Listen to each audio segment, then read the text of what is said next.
Oi, gente querida, gente amiga do canal Paz e Bem, da Pós TV 247, eu sou Carla Pavão. Nós estamos aqui para mais uma conversa, e claro que eu me perdi aqui, no texto que eu quero falar para vocês, eu já vou achar em alguns minutos, é que eu estava preparando o material da Mediúnica do Sejus, estava gravando com o Felipe Albani também. Então, nessa coisa toda, eu me perdi do texto que eu separei aqui para falar para vocês, mas eu sei o tema. O tema dele é a partir da leitura do Arthur Quioro, nós vamos falar sobre mediunidade de cura, que é um tema que me interessa muitíssimo, e eu dedico, inclusive, esse Paz e Bem ao nosso queridíssimo Mauro, que vem aí enfrentando um tratamento das questões do câncer dele, da quimioterapia. Ele está em nossos grupos de preces, de orações, em nossas mediúnicas, e tenho certeza que também aqui de toda essa comunidade Paz e Bem, fazendo essa grande corrente coletiva pela recuperação dele, para que esse tratamento seja o mais minimamente invasivo possível.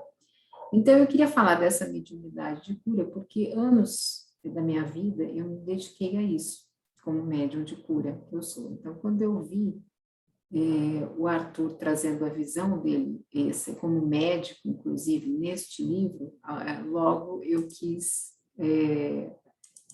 pegar isso para compartilhar com vocês. Mas é claro que eu fiz aqui uma bobagem, não estou achando o texto, mas em 2 minutos acharei. Pronto, o texto eu já achei, agora só a página também já se decora, então vamos lá. Ele vai dizer o seguinte: magnetismo e mediunidade de cura. A palavra magnetismo é usada de várias maneiras no campo da física, que ela vai se referir ao movimento dos corpos, às leis de atração e repulsão, a processos introatômicos produzidos no campo macromolecular e que tem a ver com o movimento geral do universo, né?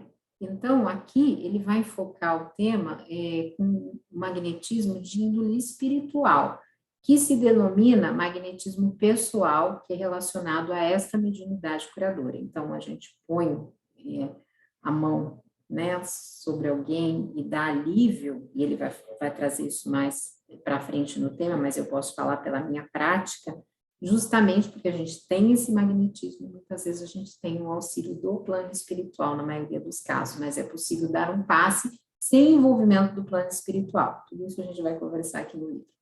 Então, ele fala assim, que de tempos remotos a gente atua como ímãs e nós provocamos reações nos demais, seja de forma a atrair ou repelir. E também a gente pode exteriorizar essa força, que é chamada de fluido, de acordo com a nossa vontade, para curar ou produzir algumas reações intencionais. Tanto que, e ele cita aqui, no Antigo Egito, nós encontramos inscrições nas mastabas, nas pirâmides, nos monumentos, nos afrescos, nas telas típicas dessa grande cultura dos faraós, onde sacerdotes impõem as mãos, né, sobre os enfermos. E em alguns papiros que foram decifrados, essa imposição tinha uma propriedade curativa, né? O nosso passe.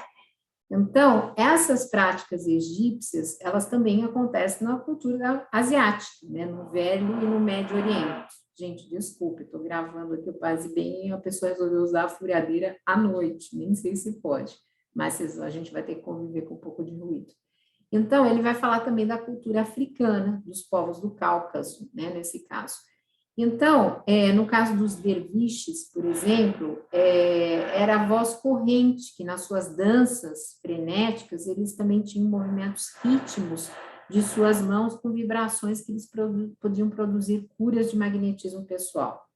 No próprio judaísmo, do qual viria o cristianismo, se teve também a presunção de que a imposição de mãos poderia ser um procedimento de acordo com o entorno religioso, onde a oração, a evocação de Deus, no contexto cristão, claro, do Espírito Santo, poderia produzir resultados positivos para os enfermos. E daí que se tornou como emblemática a frase de Jesus, né, o mestre de Nazaré: impõe as mãos e os doentes serão curados, que ele aconselhava isso aos seus discípulos. Alguns séculos depois, né, ainda não se entende muito bem essa prática, ela parece muito oculta, parece ser assediada, né, em alguns movimentos da renovação cristã, como do tipo carismático. Mas, por exemplo, na cultura americana, os estudos sobre xamanismo revelam que era frequente a colocação de mãos em certos contextos mágicos para o efeito de cura, né? E o xamanismo moderno herdou a prática da magnetização das aplicações terapêuticas com as mãos, com fins curativos e sem tocar nas pessoas, que é o que a gente faz no passe, né? O passe a gente não toca na pessoa, inclusive eu sempre digo que a gente pode dar passe só pelo pensamento, que não é uma prece, no fundo, que você pode fazer, tentar atuar no outro, se a pessoa não aceita, por exemplo, se ela está distante, né? No Sejus a gente costuma fazer isso muito, inclusive nesse tempo de pandemia. Então, o que o Kioro vai dizer? Toda a concepção mágico-religiosa provinda dessas culturas acerca do magnetismo, ela vai ser modificada no século XVIII, quando o médico Franz Mesmer, ele vai apresentar sua tese de doutorado sobre a influência dos planetas nos seres vivos e a influência de um fluido cósmico universal que nos envolve, do qual cada pessoa é um reflexo, sendo que a possui internamente e pode ser transmitido com propriedades curativas. Quem é Mesmer? Mesmer é um médico alemão que vai criar a teoria do magnetismo animal e em 1779 ele vai se instalar em Paris, a sua fama cresce muito, ele vai curar pessoas ilustres e o número de enfermos aumenta tanto que ele vai ser obrigado a conceber um sistema de magnetização coletiva, partindo no início para a magnetização de objetos ou água, e depois ele vai inventar uma cuba mesmérica, e vai passar a atender 30 pessoas por sessão, e depois 300. Então, os doentes se prendiam a essa cuba com água magnetizada, da qual saíam numerosas varas de ferro, e produziam daí reações nervosas, com efeitos curativos, e eles eram conduzidos para compartimentos contíguos, um para cada sexo, chamado de sala de convulsões. Então, isso provocou um escândalo, né? O clero vai protestar contra isso, mas o Mesmer obtinha curas. Então, nas suas teorias, o Mesmer afirmava que se a influência de um objeto em seu próprio campo se pode medir, da mesma forma a influência de toda pessoa em seu campo é proporcional à força que ela emite. Portanto, todas as pessoas têm a mesma vitalidade ou a mesma força magnética.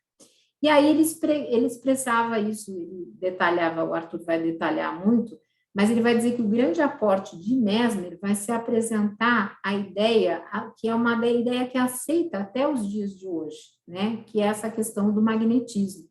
E que em todas as escolas em geral, a aplicação do magnetismo se realiza por meio das mãos.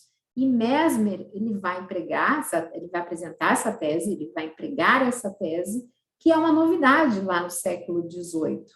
Né? Por isso, o movimento das mãos foi chamado de passes, né? Porque a pessoa dava o seu magnetismo, levava de um lugar a outro.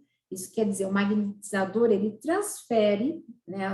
Eu estou fazendo com a mão assim, porque tem muitos passes que a gente faz assim, eu também fui muito passista dentro do movimento espírita. Então, ele transfere essa sua força magnética em doses pequenas e segundo a condução. No século XX, nos Estados Unidos, o que acontece? Proliferam correntes, escolas e correntes de movimentos dedicados à aplicação de passes magnéticos com a intenção de curar, os quais diferem de algum modo da visão espírita de efetuar essas práticas. Né, os magnetizadores tinham prestígio, como o francês Serge Léon Alaouf, o americano Ambrose Worrell, a russa, isso aqui vai ser difícil, gente, Disjuna Davavtsvilihan, Ave Maria, não sei como é que lê.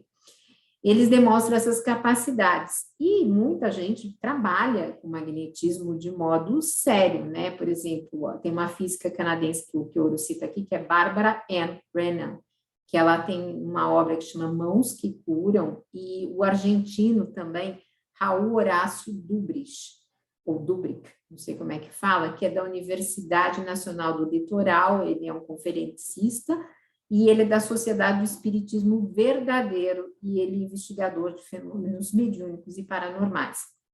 Então, tem gente séria estudando essas curas energéticas, né, que é um dos livros, inclusive, desse argentino.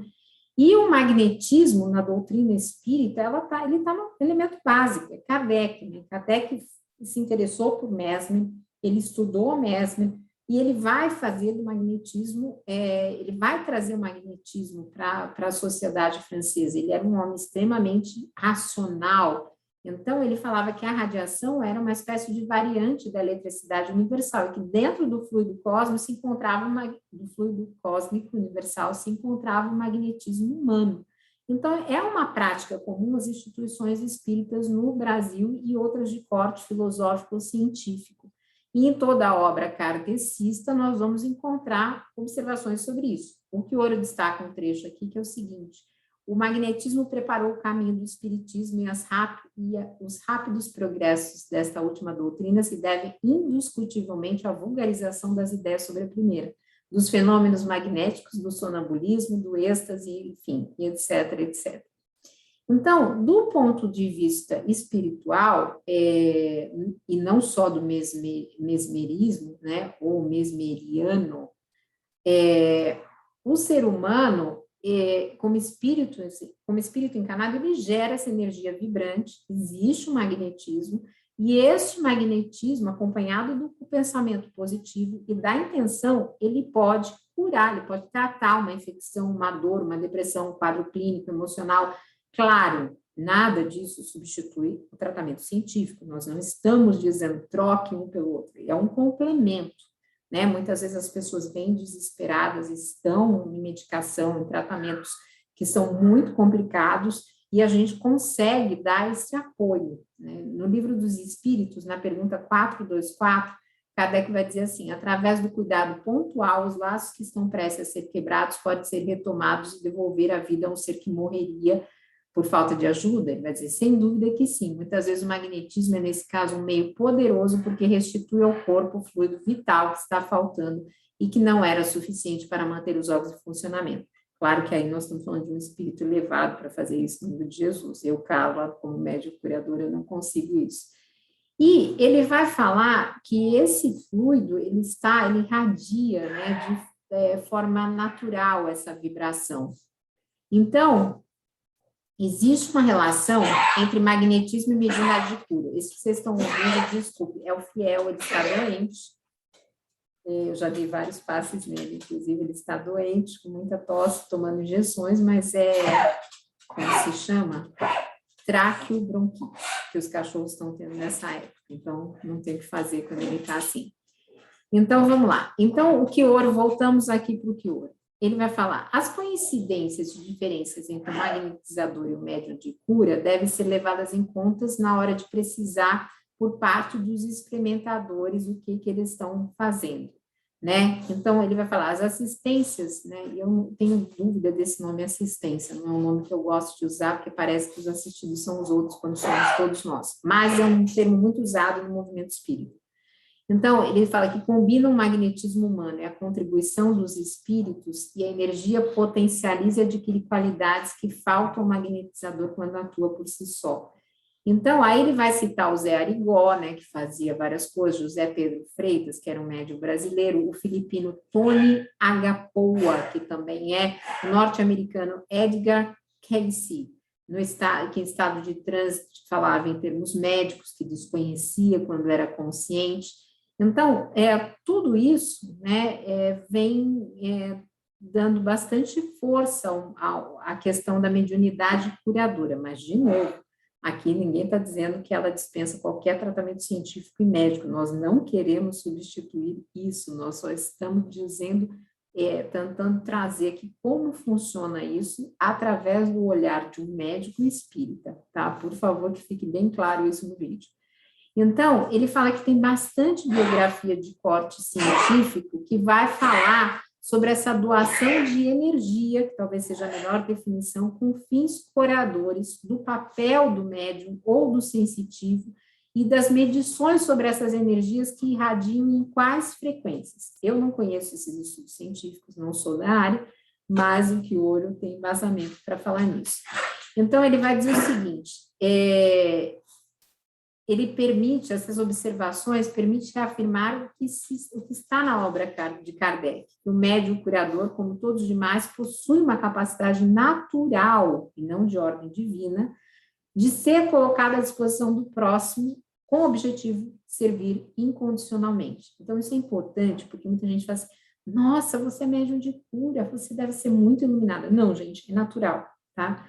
Expor uma atividade de cura sui generis, com promessas de cura e explorações em meio de comunicação com fins de propaganda, desvirtua o caráter ético da prática mediúnica. Sim, nós nunca fazemos trocas, nós nunca fazemos nada natural, de coração, amorosamente.